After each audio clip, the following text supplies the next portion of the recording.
Welcome back to the channel. Thank y'all for hanging with me on this Tuesday. So this is the time of year where you have a lot of fish that are in transition and you need to follow them shallow. Now, unfortunately, you're gonna have days where there's a lot of wind.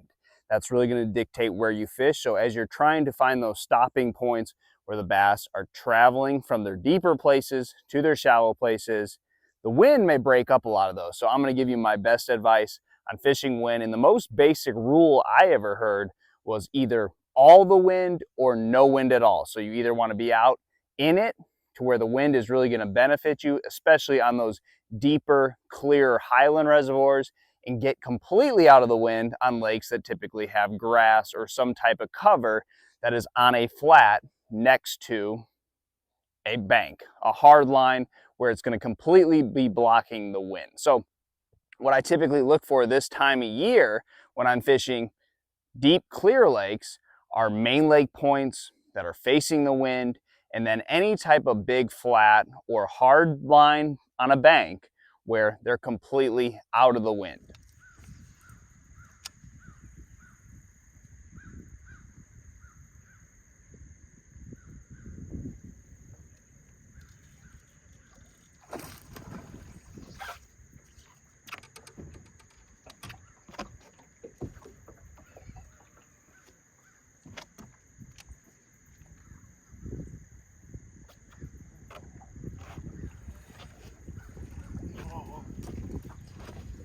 Work. Back at that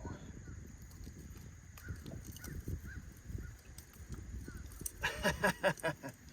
I just lost one right before this, and I've been on a crazy fish losing spree. I'm just out here fun fishing, so I don't really care. But I do care because I was like, I'm not letting that one get away. Dude, that's a nice one. Look at that thing. Fat, 4-pounder.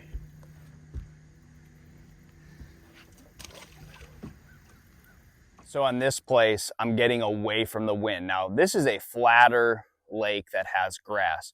If you're from a place that has grass, you understand that bass do not want to be set up in this cover with waves crashing in on them. So I'm going to go into why you want to be in all the wind on the deeper, clear lakes and why you want to get out of the wind on lakes that have some type of cover on a flat.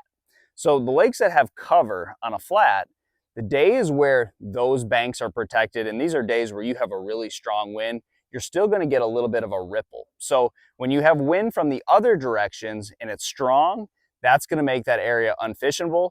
But on days when you have it protected, it's still going to be enough wind on the spot to where it really fires those fish up. They're comfortable in where they're at. They're going to set up on the outside grass line and you're going to go to catching them. Now, on lakes that have deeper, clearer water where the fish are going to suspend more often, they're going to be a little bit more pelagic. They're going to travel around chasing stuff. Wind is going to fire them up rather and get them to bite.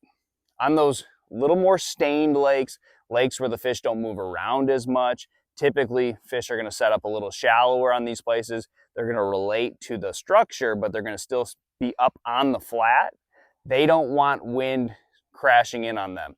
If there's waves crashing in on those spots, those fish are just going to go and they're not going to be catchable because they're not going to be able to see or feel your bait wherever they go to. And I still haven't figured out how to catch those fish. Now, what I will tell you though is on places like this, you do need a couple different techniques. So I typically start out with the chatterbait. That's going to be your easiest way to catch these fish. A straight retrieve, a yo-yo, reel it, pause it.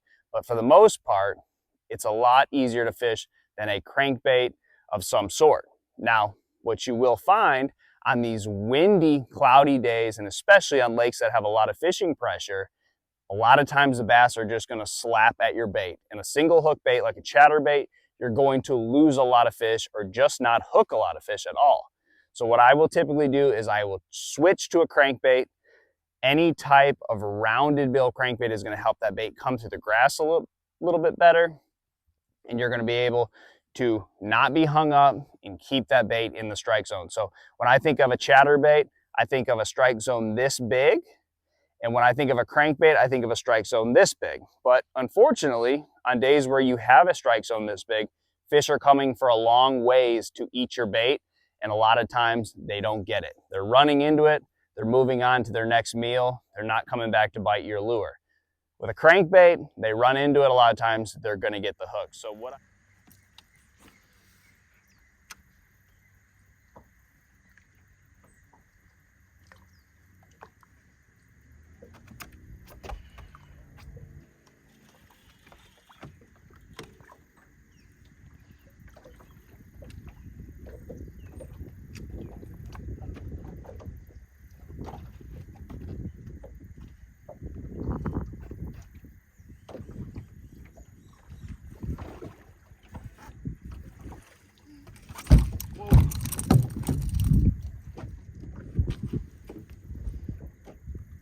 Got him foul hooked. He was fighting kind of weird.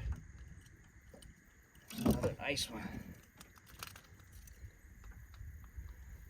About 3 1/4 maybe.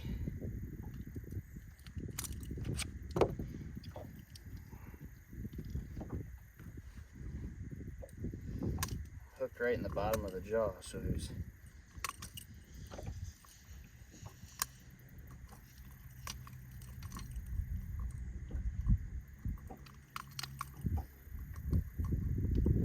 Good thing about fishing with a crankbait, when they're just kind of slapping at it for whatever reason,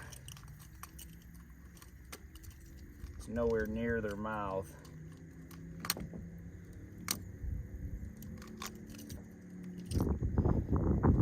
Nice one.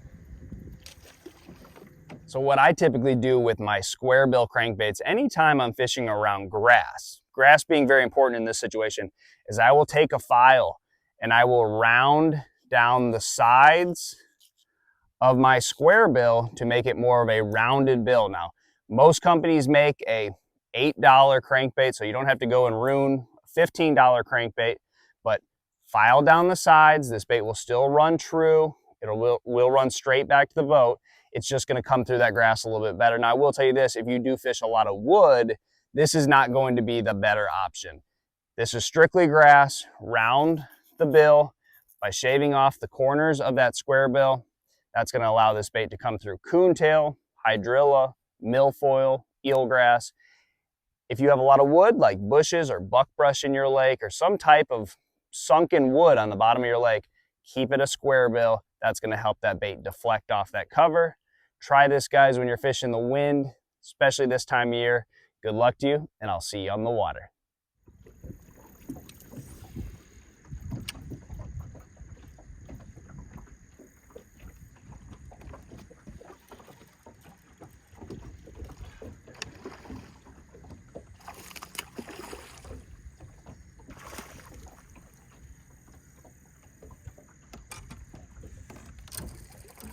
Golly, they're everywhere.